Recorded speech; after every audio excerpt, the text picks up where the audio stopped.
Hello and welcome. Welcome to my review of the Gerber Tactical Remix folding knife. If you haven't already, or if you're going to, please do check out my unboxing video if you're interested in this knife, so you get a feel of what it comes in and the packaging and the build quality, things like that. Anyway, we'll go straight in there, okay, with some specifications. The overall length open of this knife is 7.8 inches or 20 centimeters. The blade length is 2.9 inches or 7.6 centimeters. The cutting edge again is about 2.9 inches or 7.4 centimeters, and the weight is about 4.36 ounces or 123.7 grams. This knife features a G10 composite handle scales, and they are milled on both sides to save weight. The G10 it looks quite thin because it's beveled around the whole of the edges, which is a nice feature. No sharp edges, and the stainless steel inserts are about the same size, I would say, about 50-50, but they're still quite thin. The handle scales are very grippy, so they're composite G10. I'd say they're a little bit grippier than a Spyderco Tenacious, if you're familiar with that knife. They are grippy, and these milled sections offer you a bit more traction as well because there's gaps.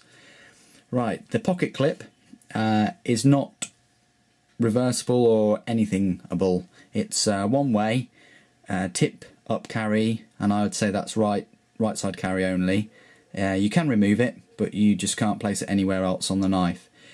Although that does look like a bit of a chunk to be sticking out your pocket, I've carried this a while now and it's fine. It carries really well in the pocket. It's not that heavy, and that's a deep carry pocket clip.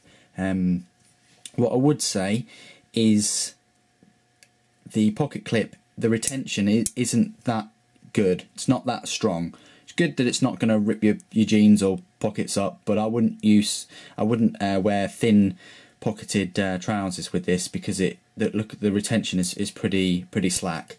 It's not as strong as, say, a Spyderco Enduro or something like that. Anyway, the deployment, Gerber on their website say that this is a new thumb lift deployment method. So it's got knarling or jimping all along it, even on the top.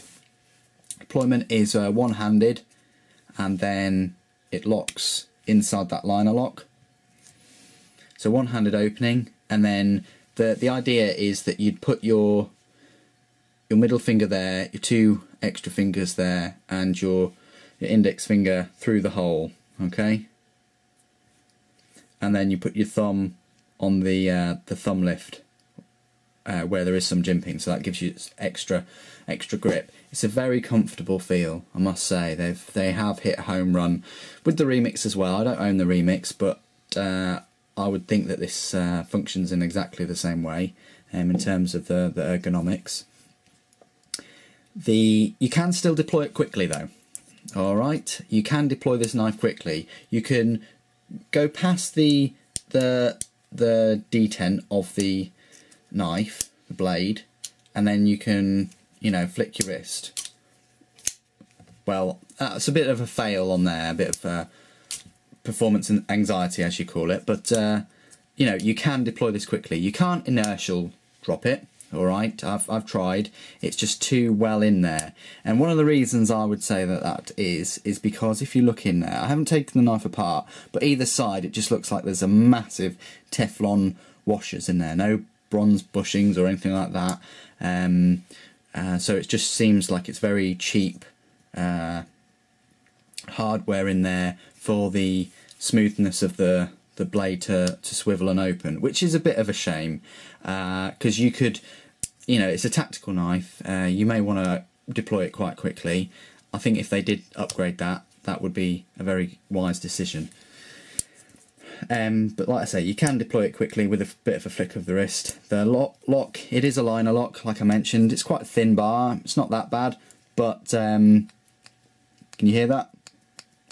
It does rattle around a little bit, and of course because there's no pivot screw, there's not actually a way of tightening that blade up, which is a shame. But it does rattle around a little bit, and that is a shame. I would have rather had a frame lock or something like that, but I suppose that's quite difficult to do with these composite handle scales. The ergonomics, like I've mentioned, very comfortable. You can hold it this way. I don't know why you would really, but you can hold it this way. And I would feel that they could have just put some jimping or some knarling and cutouts there for your thumb if you wanted to hold it that way. But you're holding the knife quite far back, okay? And it's not as secure as if you put your finger in the hole.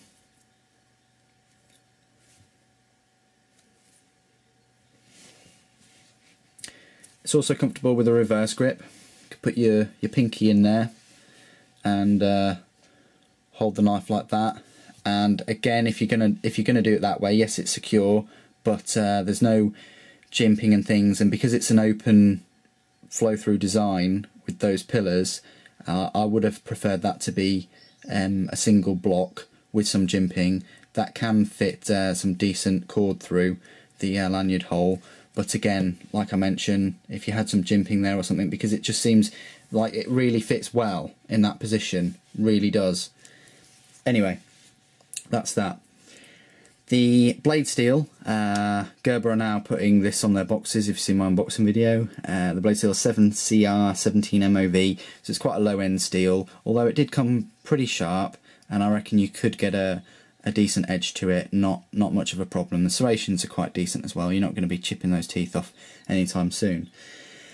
I haven't tried sharpening it yet, but I would assume that for a low end steel like that, it would take up an okay edge, and it would keep the edge for a short amount of time. But it's the point about it being it's quite easy to sharpen. Now the price is for one of these is about £24. Probably in America it's probably about $20 something or $20 even, and I think that's a very good price. It's such a well designed knife, and many people have said, and I concur, that this putting your finger in the hole is a very good means of securing that knife in your hand. It's not really going to fall out, even if your hand was forced open, it's still on a finger, rather than if your hand was forced open, gravity would just release it in a way. If you understand that, okay? But there we go. Very, very secure, very ergonomic, and it just fits in there well. And I think if Gerber were to upgrade this knife, much better steel, better washers, a faster deployment method, a stronger lock. Yeah, I mean, you can keep the handle scales; they do their job. Solid there with some jimping or something, and a firmer retention pocket clip.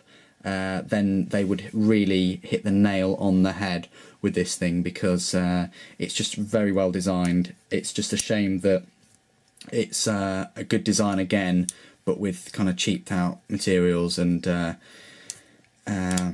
yeah, is what I'm trying to say. But if they did upgrade it, then this would be a very excellent tactical knife. Anyway, I think for the price, you're getting a decent knife, and there we have it. I mean, please do. What I'm going to do now is do some size comparisons. Okay, I'll do a size comparison with a UK PK, which is here, and for those people with a Spyderco Tenacious, here's a black Spyderco Tenacious. So it's about the same size as a Tenacious, just looks a little bit shorter because of that stout Tanto blade shape, partially serrated. But yeah, it's bigger than a UK PK. Anyway, I thought I'd just do a size comparison.